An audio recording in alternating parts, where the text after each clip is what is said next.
ทักทายสบายดีพี่น้องมื้อนี้อยู่ให้อยู่หน้าคือเก่าคือว่ามื้อนี้เขาออกมาหน้าเนาะมาย่างเลาะเบิ่งให้เบิ่งหน้า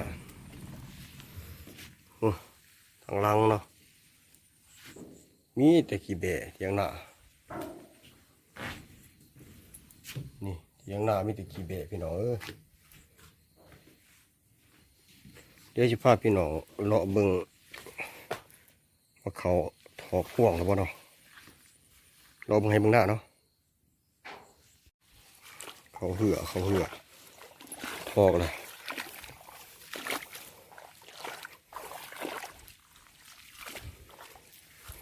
เขาก็ยังเตี่ยลายเนาะพี่น้องเนาะบ่งามปานใดเขาพาพี่น้องเลาะเบิ่งทงไห้ทงหน้าช่วงโควิดช่วงนี้เขาก็ตัวถอกน้ำก็มีเนาะตัวกระทันถอกก็มี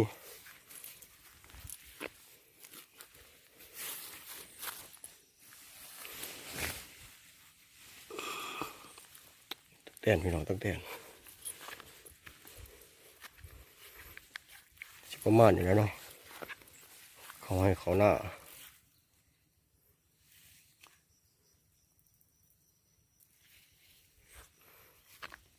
ไปเดี๋ยวสิพาพี่น้องไปเก็บหน่อไม้เด้อบัดนี้เด้อเดี๋ยวเราสิพาพี่น้องไปเก็บหน่อไม้สิได้อยู่บ่หน่อไม้เนาะไปติดตามไป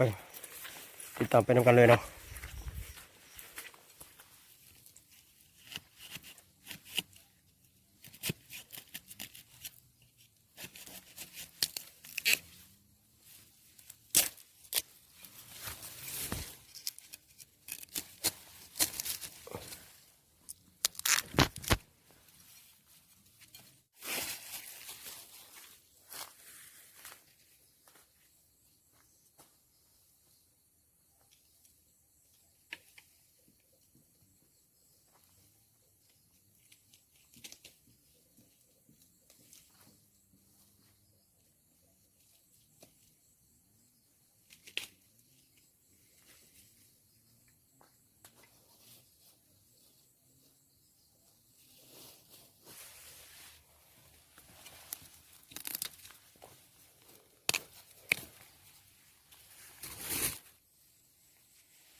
นกพี่น้อง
ยอดบางใหญ่พี่น้อง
ร้ายแท้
เต็มทุ่งแล้วพี่น้องเต็มทุ่งแล้ว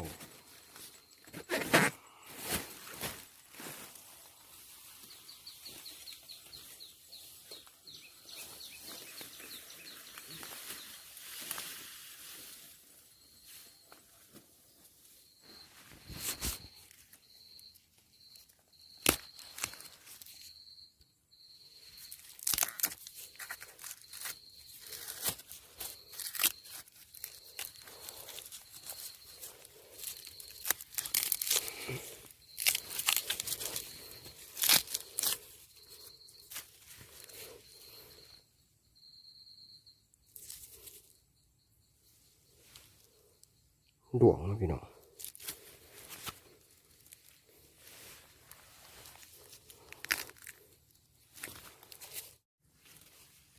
เก็บมะขามพี่น้อง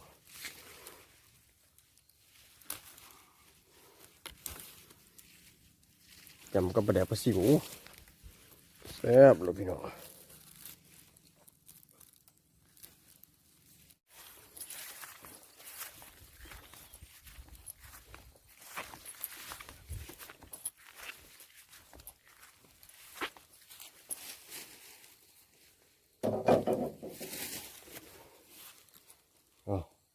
เป็นไรเติมนะพี่น้องเนาะพอดีเลยเต็มทงหนึ่งเต็มทงเลยพี่น้องเนาะสิแล้วพี่น้องเลยช่วงโควิดมาหายมาหน้าเนี่ยแหละมาหาหน่อไม้หน่อตอกบ่มีแนวเฮ็ดเด้เบียกงานกับบ่มีเฮ็ดล่ะงานก็ปิดว่าซั่นคนก็ตกงานมาหาหน่อไม้หน่อตอกกินเอาเนาะพี่น้องเนาะคลิปนี้ก็สิขอจบไปเพียงส่ำนี้ล่ะคือว่าคลิปนี้บ่ได้เว้าหลายเนาะมีแต่ว่าถ่ายให้พี่น้องได้เบิ่งเป็นปกตินั่นแหละเนาะขอจบคลิปไปเพียงส่ำนี้เนาะ